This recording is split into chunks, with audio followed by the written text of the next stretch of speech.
What is happening, Blades? And welcome back to the Blades Ramble, proudly sponsored by Action Coach Sheffield. If you are a growing business and you want to continue that journey of growth, they are the people to speak to. So thank you to them for supporting this video. Thank you to our Ramblers who continue to support the channel. It's very much appreciated. And I've had to sort of adapt these match previews, or certainly this one for today, because just a scheduling conflict with the Tottenham side of things. Unfortunately, we couldn't get together at the right time. So I'm flying solo to preview the game at the weekend. And let's be right, it's going to be tough, isn't it? Ange Postecoglou has come in, and I really like him as a manager. And he's got them playing. They've lost Kane, and you'd think losing your big hitter might affect him. But sometimes when you lose your main boy, the rest of the team steps up, and they sometimes come into their own, don't they? When they've got a bit more freedom and you're not as reliant on one person. And they're probably a better team without Kane. I don't know. I don't watch enough of them, to be honest. But I know that they've started really well, second in league, and it's going to be a really tough ask for us on Saturday. The big thing that's blown up about Tottenham recently is the Robbie Williams Angels tribute that's been adapted to Big Ange Ball. If you haven't seen it, I'm sorry, but I'll show you now. And through it all, we'll play the way we want to, with Big Ange Postecoglou. Whether I'm right or wrong, it's Big Ange Ball, so you can keep your Pochettino, Conte and Mourinho, and even Christian Gross. 'Cause everywhere we go, I'm loving Big Ange instead. It sounds bad. It's not great, is it? It's not great. It's not greasy chip butty, is it? Let's be right. So how do I think they'll line up? Should we scout them out?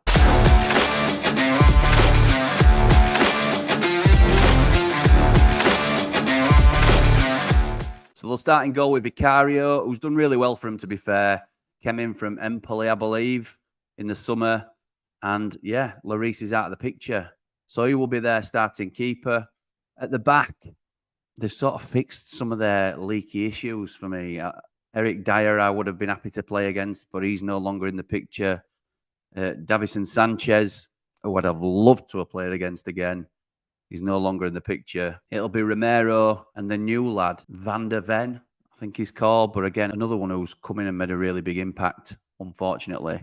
Pedro Porro at right back, who seems to have hit a bit of form, but I think he's susceptible. And I think he's somebody we can potentially get at. Pedro Porro at their right back. And their left back, I know nothing about. He's called Udogi.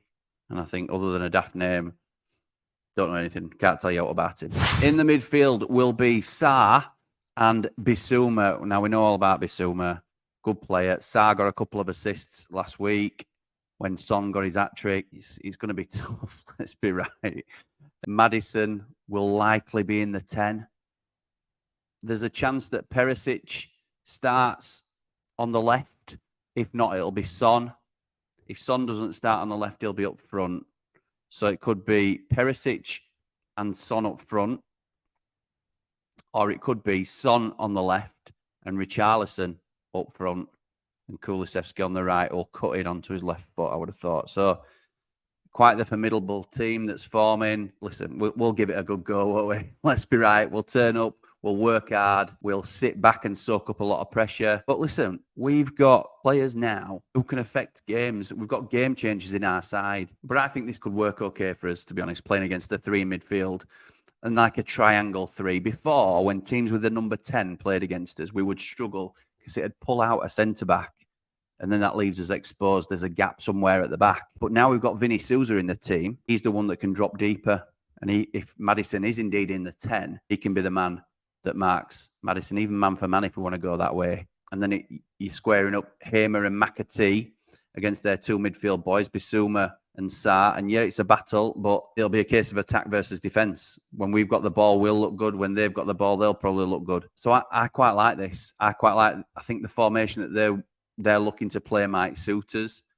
Obviously, they're going with a flat back four, or certainly that's my prediction. McBurney and Archer, who will have been working together all throughout the international break, will be keen to continue their link-up play and potentially cause them some problems. So before I sort of delve any further into how I think we'll set up, I'm going to ask you, what's your team?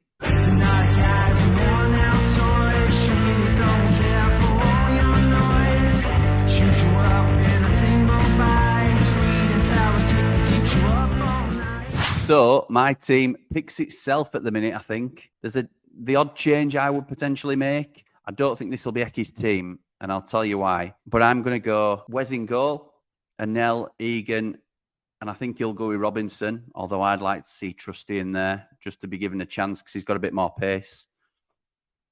I think he'll go with George Baldock, and I think he'll go with Luke Thomas, which I'm really pleased about. I think that's more out of necessity because there's no other fit left wing back, but I actually think him and Reece Norrington-Davies are our two best. I think in midfield, this is where I think me and Ecky will differ. I think he will go for Vinny Souza holding, which I think we need. Gus Hamer, who will hopefully start every Premier League game for us going forward. And I think he'll pick for Norwood, because Norwood hasn't done much wrong. And I think McAtee will come on. Even though there's been a break, I think McAtee will be brought on as an impact sub and will look to be more solid than we will be creative going forward. So I don't think he'll start with McAtee, but I think he will start with McBurney and Archer up front. So my team slightly differs. I've gone for McAtee and Trusty. I think Ecky goes for Robinson and Norwood. And I understand why. But what's your team? That's the question. What is your team? And in addition to that, I'm going to ask you as well to get your score predictions in. What do you think? And I'll tell you what I think. I can't decide whether we're going to shut them out completely and get a 0-0. But I do think there's something here for us on Saturday. And I'm going to pick for 1-1. I think we've got enough in this team now to score goals. Cameron Archer being fed by James McAtee and Gus Hamer, linking up with Ollie McBurney, who'll drop a bit deeper. I think we've got a real potential recipe here for some really successful football. The only thing that's going to be a problem for us this season is squad depth. I think we have got an 11 now. Yes, there's a couple of gaps that we know about. Still not sure about left centre half.